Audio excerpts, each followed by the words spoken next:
Bienvenue dans l'Africa Newsroom, votre émission de débat et d'analyse. En cette semaine spéciale République démocratique du Congo, le dossier du jour sera consacré à la coalition au pouvoir qui se trouve dans la tourmente depuis quelques temps maintenant, avec une inconnue toujours à la veille de l'élection présidentielle. Le président Joseph Kabila sera-t-il candidat à sa propre succession?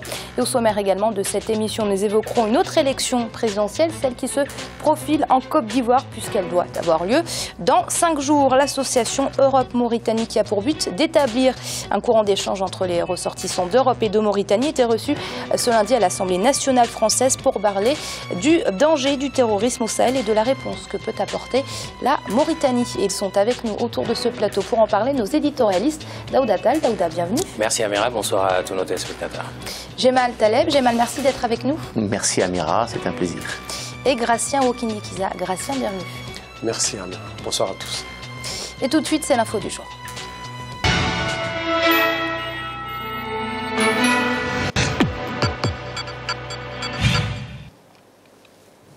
Les transporteurs de Côte d'Ivoire sont derrière le président sortant Alassane Ouattara, candidat à sa propre succession lors du scrutin présidentiel du 25 octobre. Ils ont organisé un grand meeting de soutien à Yamoussoukro, la capitale. C'était ce 19 octobre. Reportage de notre correspondant Olivier Conan. Alassane Ouattara, candidat du RHDP, Rassemblement des oufouettistes pour la démocratie et la paix, peut compter sur le soutien des transporteurs. À Yamoussoukro, la capitale du pays, les acteurs du monde du transport se mobilisent pour lui assurer un second mandat à la tête du pays. Ce choix est le résultat des actions menées par le chef de l'État sortant pour améliorer les conditions de travail des transporteurs. Lorsque nous avons fait le bilan de sa gouvernance, nous nous sommes rendus compte, surtout particulièrement pour les acteurs du secteur du transport, qu'au plan des infrastructures, au plan de la sécurité routière, au plan de la lutte contre la tracasserie routière, au plan de la lutte de la facilité de l'accès au crédit automobile, tous les clignotants sont au vert.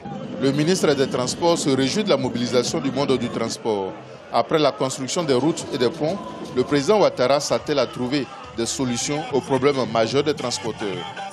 Grâce au président de la République, aujourd'hui, le ministère dispose pour les transporteurs d'une ligne de crédit de 100 milliards de francs CFA auprès d'Exim Bank Inde.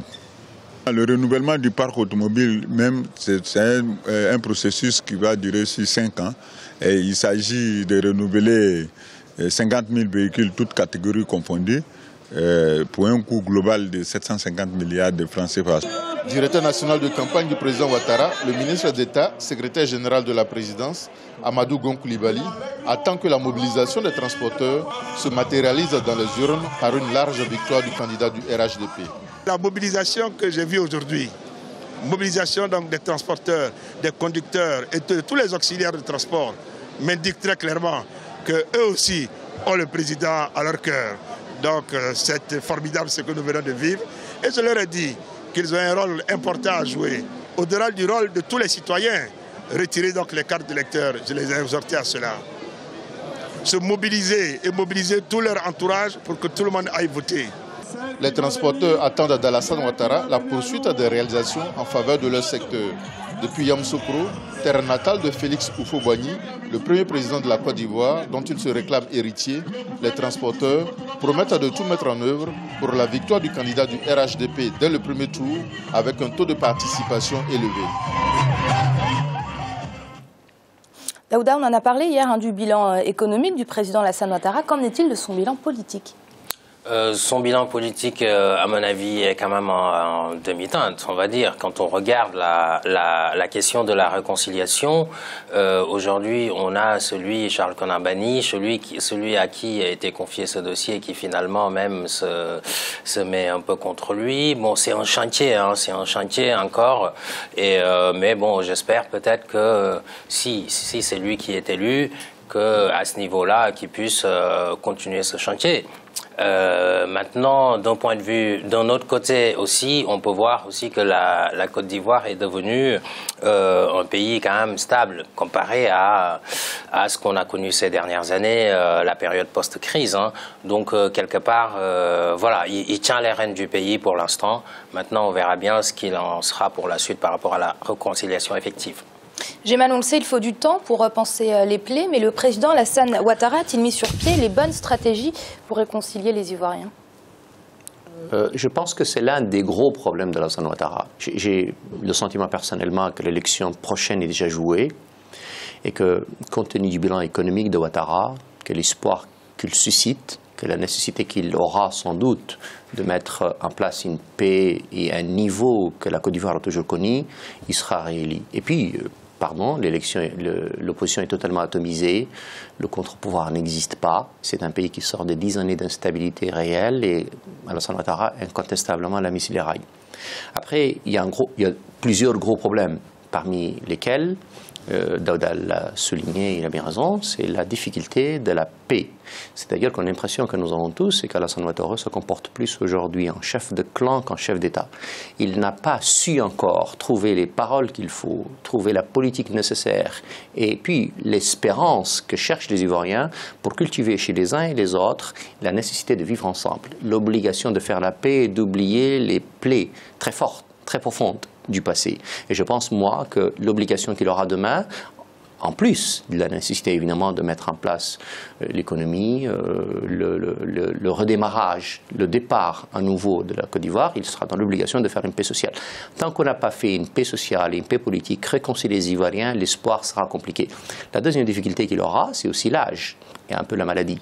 C'est qu'il est tout jeune et quand vous avez l'espoir aussi important qui repose sur les épaules d'une seule personne qui forcément est précaire et pas éternelle, ça pose un gros problème. D'où, encore une fois, ça rejoint le premier point, la nécessité qu'il aura, encore une fois, de préparer une vraie classe politique et une vraie alternance, en tout cas une paix mettant les conditions nécessaires pour lui succéder demain. Je pense que c'est là la situation qui l'attendra demain. Pour le reste, il n'y a pas de doute qu'Alassane Ouattara a la dimension, la stature nécessaire d'un grand homme d'État.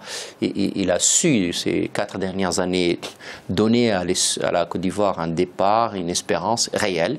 Il lui manque, encore une fois, de mon point de vue, ce point-là, et ce point-là passe par la réconciliation des Ivoiriens.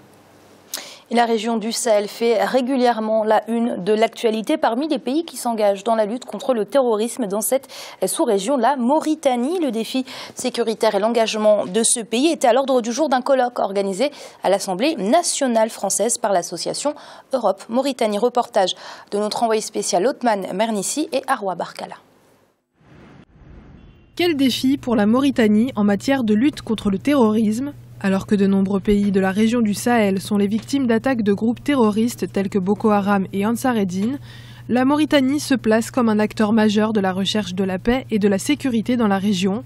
Ce mardi 20 octobre à Paris, en France, s'est tenu un colloque sur les nouveaux enjeux sécuritaires auxquels se prépare la Mauritanie. La Mauritanie a mené une approche sur tous les plans, sur le plan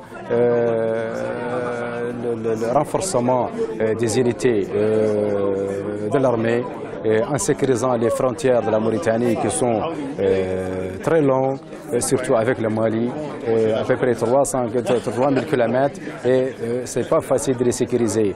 La Mauritanie fait partie du G5 du Sahel, un ensemble de coopération politique, géostratégique et sécuritaire créé en 2014, qui regroupe également le Mali, le Niger, le Burkina Faso et le Tchad. Mais à l'échelle nationale, les autorités mauritaniennes font de la lutte contre les réseaux terroristes une priorité. Aujourd'hui, le gouvernement mauritanien est très regardant sur les comptes, sur les virements et sur la circulation des fonds aujourd'hui dans ce pays. Le deuxième aspect, c'est effectivement la particularité du système de renseignement mauritanien qui est très efficace aujourd'hui. Et le troisième aspect, c'est aujourd'hui le chef de l'État, en installant le Haut Conseil de la jeunesse de la Mauritanie, a remis la responsabilité à la jeunesse mauritanienne pour mieux faire face à leur situation. Le Sahel est devenu ces dernières années une région de trafic en tout genre et le sanctuaire de groupes armés liés à Al-Qaïda. De la sécurité de la région dépend le développement des pays concernés. Gratien, est-ce que le Sahel est aujourd'hui l'épicentre de la menace terroriste qui frappe l'Afrique ?